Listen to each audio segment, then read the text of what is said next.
Ова бројка на прва е навистина поразителна, заради тоа што, како што спомнав, институциите имаат обврска да одговараат на тие барања за слободен пристап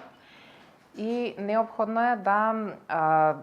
тие ги објават упатствата и да ги објават образците за барањето за слободен пристап, како граѓаните би можеле да бидат свесни за тоа нивно право и за таа можност и да можат да го искористат правото. Она што е значајно да се каже е што и ние го забележуваме тука во Институтот за европска политика преку истражувачката работа е дека институциите на кои што ние сме пристапиле со такви барања, во најголем дел одговориле на тие барања, поголем дел одговараат во законски предвидениот рок од 20 дена.